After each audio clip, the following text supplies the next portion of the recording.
Hello friends, I'm back again with another video. This time I thought I'd take a dip with my toe into the world of music production.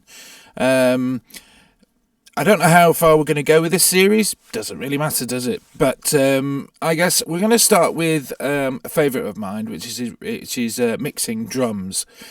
It's taken me a while to figure this one out, but I think I've got some tips here that might prove useful to you when it comes to mixing VST drums. Now, I'm not talking about a real kit here, that's what's most important. I'm talking about just VST drums. And my cat has decided to walk into proceedings. Her name's Fluffy. Yes, the kid's named her. Thanks, Fluffy. Showing your bottom to the camera. Right, after that, yes. Yes, it's a VST kit. So I'm going to be using Superior Drummer 3, but that, it could be any of the... there's plenty of really good ones out at the moment if you're choosing Slate drums, Superior Drummer, Easy Drummer, Addictive Drums. There's so many out there at the moment. So most of those will do what I'm going to do today and the type of tips I'm going to show you. But before I delve into that, I want to start with some basics. So, and this happens when you're actually programming or recording in your drums. So when it comes to, I suppose, tracking your drums, you have two methods. Well, three, actually. The main two are either programming them in yourself, step by step, very boring, or if you have the luxury of an electronic kit, you could actually play them in it. Now, I do have the luxury of an electronic kit. However, for this, I'm going to be, I've programmed them in. So I do a bit of both. Oh, the third way is using the keyboard, but that's kind of a halfway house between both of those. So what you got to pay mind to, and I'm sure you've heard these tips quite a few times over many different channels of this nature, that's these basics, which are keep in mind to velocity. You don't want to stick with the exact same velocity all the time, for the most part. Now, I'm recording rock drums, some might say metal drums. Now, I've upped the velocity to begin with.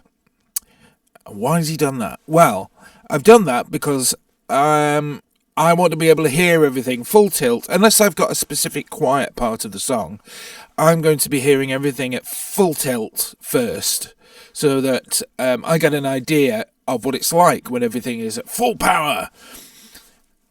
It's afterwards that I tend to listen to the song, take a break, go back, listen to the song, then take the velocity down a little bit in various places where I think it needs it. So maybe at the start of a drum fill, maybe the odd snare here or there as I'm hitting it. Just small amounts can make a big difference to the realism of your kit sounds. That's really 101 of recording VST drums, is making sure that you've got that velocity in hand. I suppose the second method, that your drums aren't exactly pinpoint on in time. They're not gridded, basically. So not every hit is exactly on the grid. That'll give you an element of humanism. That'll give you an element of this was done by a human rather than a computer. So that doesn't go that far in my experience, but it does go a small way, because you've got to be careful to not drift into out of time. But you just want to make something, just nudge a couple of those ones, maybe just slightly, so that it doesn't look exactly like a grid. That's what we're looking for. Okay, so those are the two basic things, really, that we're looking for when it comes to... cat! When it comes to starting to mix drums, is make sure you got your velocity sorted, and make sure that not all your hits are bang on in time. Okay, once you've done that, then we can look at mixing the drum kit. So what I'm going to do is I'm going to go over to my kit. There we go. Now I'm going to change this. So I'm going to pick a preset. Let's just have a look here. I want one that's going to... Oh, I know. I'm going to switch to a different library. Let's go for... there's one I particularly like. Cattle, I think. Okay. Now, you'll notice I'm using Superior Drummer, and you'll notice that they have their own mixing panel. It's so huge, this program, that you've got a whole mixing panel dedicating to mixing your drums in here. Now, you could choose to do that. That's perfectly acceptable. And I'm sure it will lead to decent sounds because you've got a whole plethora of effects here. Under each channel, you've got EQ, and there's different types of EQs, compressors, distortion, reverbs, delays, modulation. You name it, it's there. So you could actually just get away with doing this in-house. Just do it in the drum machine. However, I prefer to take the channels out and into my DAW, which is Cubase in this instance, and mess with them there in each track. Just because I can get to the plugins I want to get to, and I can change them the way I want to change them. So, how do I go about doing that? Well, this is going to depend on the VST program that you have. With Superior Drummer 3, all you have to do is to go down to the bottom of the track and change the output to a track number.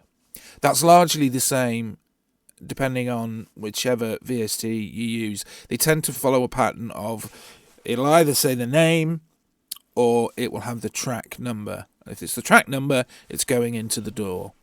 So I'm going to put the bass drum, and these are different kicks. All of these are different kicks. So I'm going to, for now, for the ease of, I could, if I wanted to, I could split these out into different tracks. That's really getting into the minutiae of mixing drums, and you can get lost doing that. You end up forgetting what the original sound you were after was. So I'm just going to put all those into track 1 and 2. I'm going to put my snare, or at least my top snare, into 3 and 4. The snare bottom I'm going to put into 5 and 6. The hi-hat I'm going to put at 7 and 8. And the toms, well, they're all going to go and get bussed to a stereo pair there, to 9 and 10. All together, because I'm not going to be, like I said, you could actually take these to different tracks as well, but usual practice is to take them out to individual tracks. There we go. Then we have a ride cymbal. You don't always get that. Sometimes it's bundled in with the overheads. However, these overheads have been quite well spaced out. So what I'm going to do is I'm going to send the ride to 1, and then the China and the splash I'm going to send to 13 and 14, and then the genuine overheads to 15 and 16. Then I've got mono overheads to 17 and 18. Then we've got loads of this ambient stuff. Now we really are getting into the minutiae of it, but I'm going to I'm going to use as many tracks as I've got, because I think I'm going to actually run out before I'm going to run out before, well, not if I do that. There we go. That's all of them out. Okay, so let's play that. Okay, so, yeah. Next up, we're going to then have a look down here. Oh, we're going to have to activate the outputs. So this is a Cubase thing. I'm going to have to go and activate the outputs over here. Just setting that to all outputs so that we have... That's it. So now every single drum track that's available in Superior Drum 3 has been sent to a separate track. So I'll just open these out a bit. So they're not named.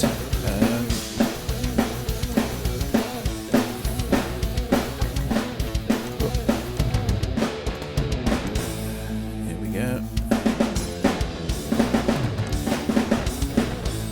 So you'll notice that I'm recording a cover of a song by Soundgarden, Rusty Cage, one of my favourite bands ever. I've just done it for, done a quick cover just for the sake of this session. Right, here we go. So, now you'll notice this is the track where all the MIDI notes were created, and the bass drum has landed on that track. Well, that's fine, that doesn't really have much consequence. What I'm going to do is I'm going to highlight all the drums. Now, the key, so we're told, is, and with good reason, is to not mix in isolation. Try and mix the kit as a whole. So by that we mean keeping all the tracks playing whilst we go and mix in each individual track. So for the bass drum, what we'll do is we'll go to my plugins and we will use, what should we use? Oh, actually let's use UAD. I've got UAD as well, so in this case I'm going to use UAD's SSL strips. Okay, so let's... Okay, so now we've got the bass drum coming through to an SSL E-channel strip by UAD, a very good plugin. All I'm going to do is just select... Ooh, that's really pumping. Classic. What I tend to do is pick a preset, perhaps pump it up a little bit more than it would normally be, and then apply my EQ. So generally the presets on here are pretty good, but what we could do is add a bit more top.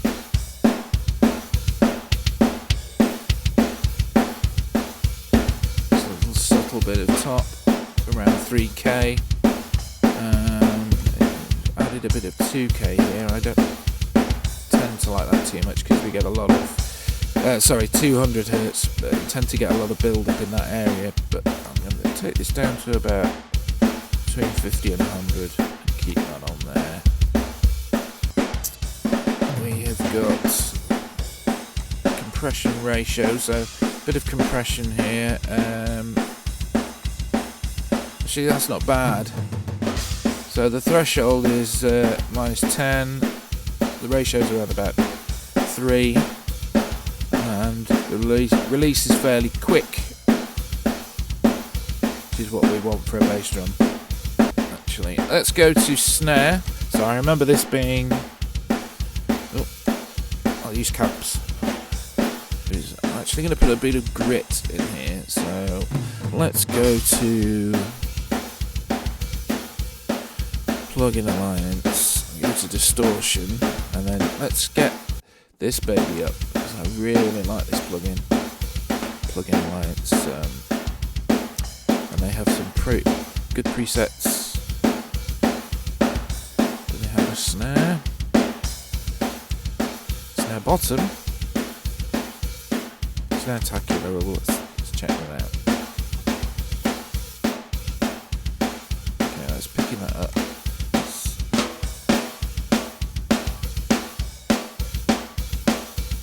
Not bad. This is what happens if we add some more.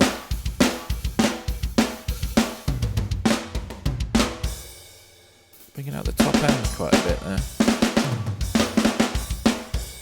Let's add a bit more of this. It's bringing out the ring in the snare quite a bit.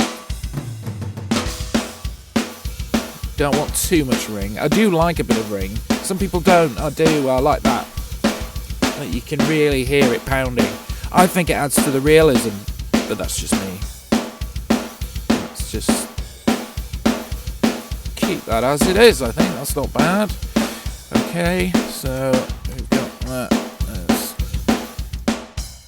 And then let's have a look at our EQ. Wow, it's a little bit different than I would have. So I've used the preset.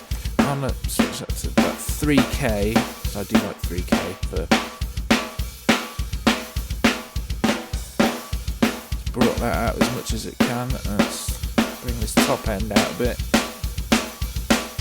Now, if this was an analog snare, I'd be able to get away with a lot more top end. I think it's making it sound a bit artificial, sticking that much top end in. So I'm worried about the brightness, because if there's one thing I've learnt about my mixing in the past, there's been too much brightness. So I keep them in the back of my mind. I keep a note to myself not to brighten things up so much. We can always add it a little bit later on.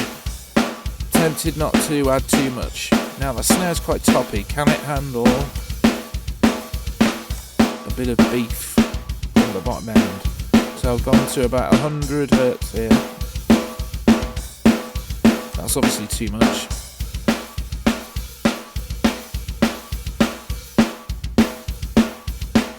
Yeah, about there I think. Sometimes also in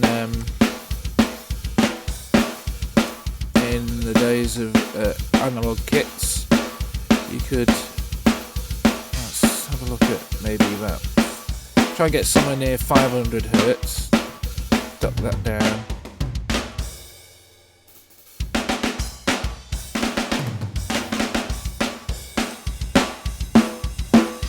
So you can hear that mid-range.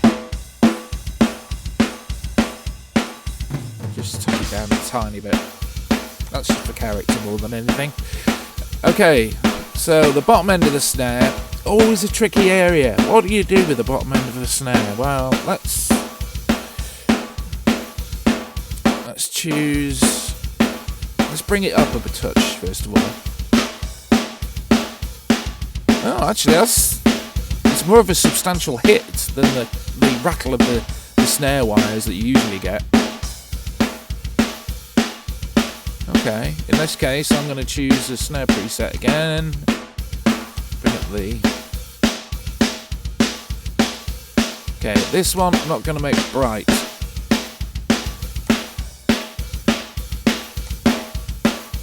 fact,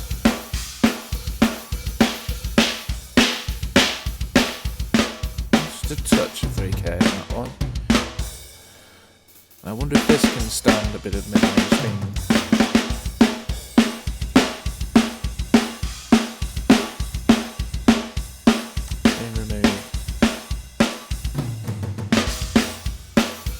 Just a touch. Maybe bring up the 200 hertz here.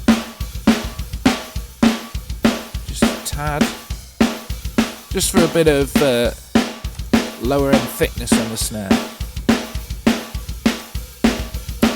Okay, now for so that was snare top, and that's snare bottom.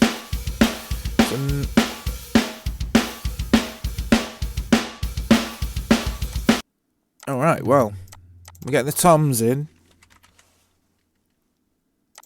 Right, let's be naughty and do this in isolation. I wasn't going to, but you can sometimes hear the toms are a very difficult area of VSTs to get sounding good, I find. They're probably one of the hardest things to improve on. So there's actually a gate on here to stop the ring. That could work against us. If you add too much gate in there, it really is going to sound unnatural. With the rest of the kit, you can get away with a little bit, but just be mindful of it. the same I find with compression. So we've probably got just about the right amount, a low ratio. Medium release, yeah, that's fair enough. And a threshold of about 10. If you over compress them, they'll really start to puff out and billow out and be squashy and not very nice. We want to keep it as natural as we can, and likewise, so if you stick loads of top end on it, it sounds disgusting.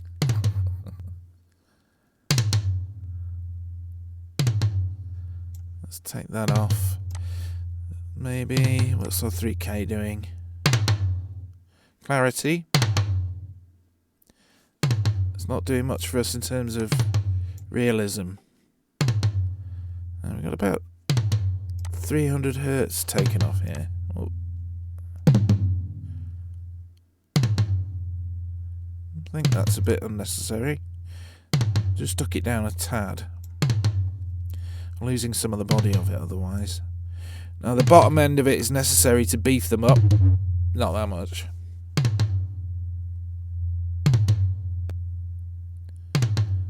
That's probably as good as we're going to get. You could try some... I've tried everything really. You could try some distortion on them. You could try Goliath. See how easily they become... If we... Oh...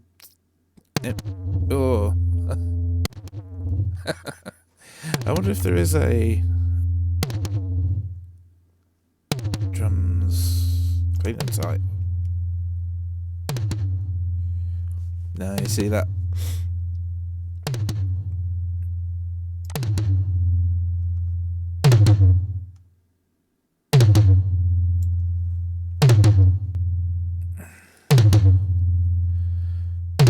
Too much low. Too much drive, actually.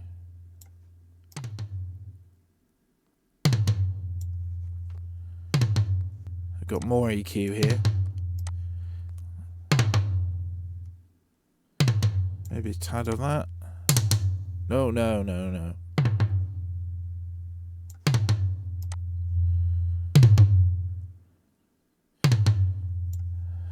Huh. Attack. Release fairly quick. Yeah. Okay. Let's leave it at that. No, I'm not 100% satisfied with that, but it will do. Let's turn them down again. Okay, so let's bring the other elements back in.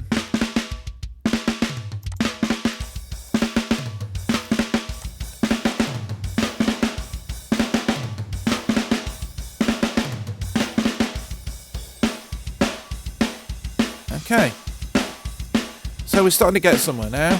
Starting to quite like the sound of that snare. Overheads. Okay, now this is another one where if we go overly bright with it, it's going to sound terrible. So let's choose overheads.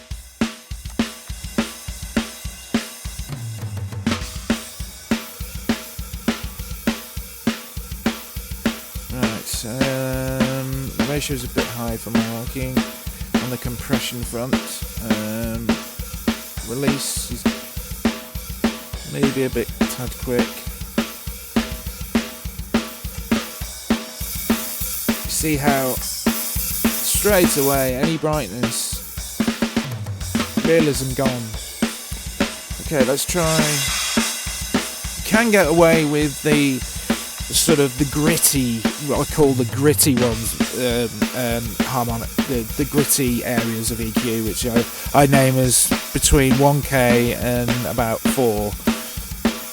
That can add some nice clarity, and it can add some nice grit without, as long as you don't go crazy with it, without adding too much top end. Now it's taken down about 700 here, which is this. I think it's fine as it is. Again, don't forget, these drums have been recorded meticulously well. So we're not dealing with a bad kit here. We're dealing with we're trying to sweeten an already good sounding kit, you know, or at least a well recorded kit, and we're not trying to reinvent the wheel here. Okay, the bottom end I would just leave. You could even put a high pass filter there. Just take out up to about 70 if you wanted. It's saying overlay, but I don't like too much. Anyway, that's the whole kit. Okay, so all we're left with is the room mics.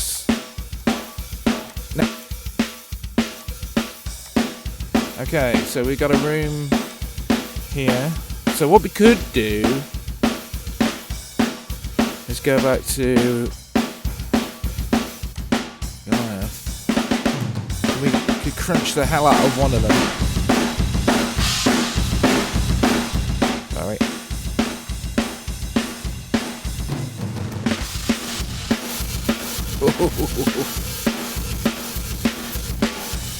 Release the attack down way low.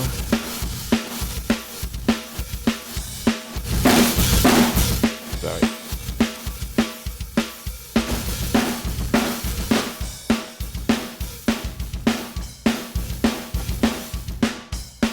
Maybe do half a mix there. And then just tuck that down.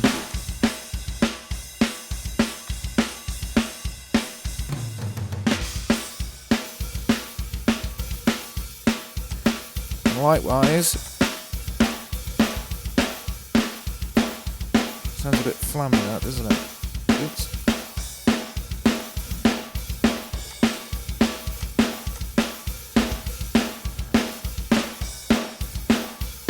What I might do with this one is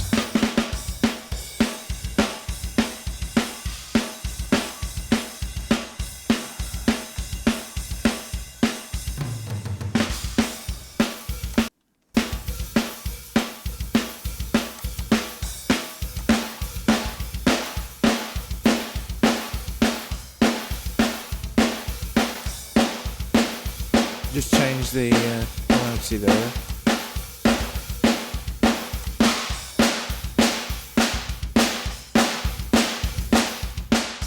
It's really thwacky. Let's take the bottom out of it.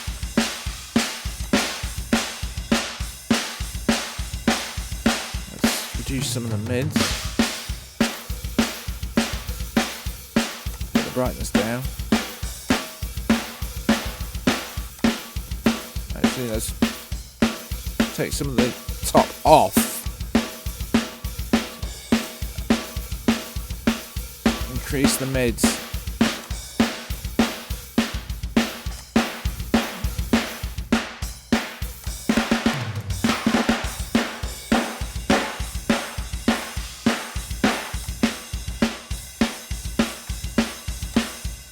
The only reason I've done that is because a lot of the elements, the bass drum and the snare, we actually took a little bit of the mid-range out. I want to push back with a bit of mid-range in some of the drums, but I don't want it to overtake the whole sound, so we'll just put them in the background there, together with the crunched up room sound.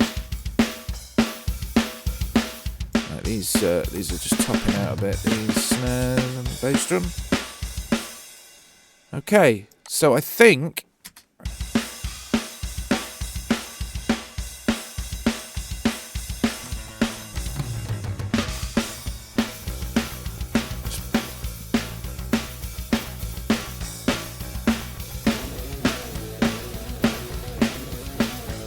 now, none of this is mixed. This song is not mixed. Let's get that bass drum up a bit.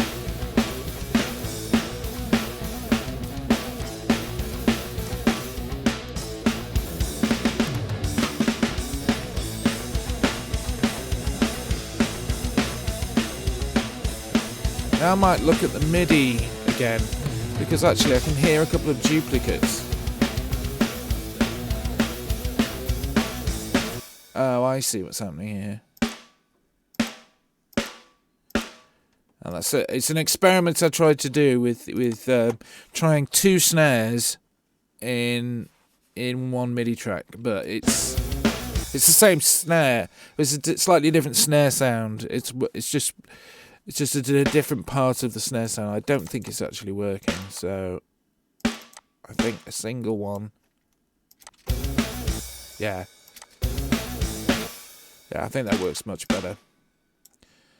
So you see how you can tinker afterwards. So we get that's a much nicer sound. Although I do quite like, as another tip, if you're doing rock drums in particular, is the slight flam that a drummer can do now and again. Now, there's a number of ways of doing it. Now I can take a slightly different snare sound and almost match it up, but as you'll notice, there's a difference in time. Because one stick comes down and then the other stick comes down. If you don't get the timing right, it doesn't sound good, but it's just a nice little touch. Don't do it all the time, but if now and again, again, that's what a drummer would do. Another final point to make as well when you're doing your MIDI programming, or however you've played it in. In fact, if you've played it in a drum kit, it's likely to be more realistic because you only have 2 hands and you only have 2 legs to be able to control the kit. Don't put in fills that aren't humanly possible because it will stick out like a sore thumb. That's my final tip for mixing drums. Yeah, so you can hear how the snare is still sticking out a bit there. It's not sounding realistic. It does need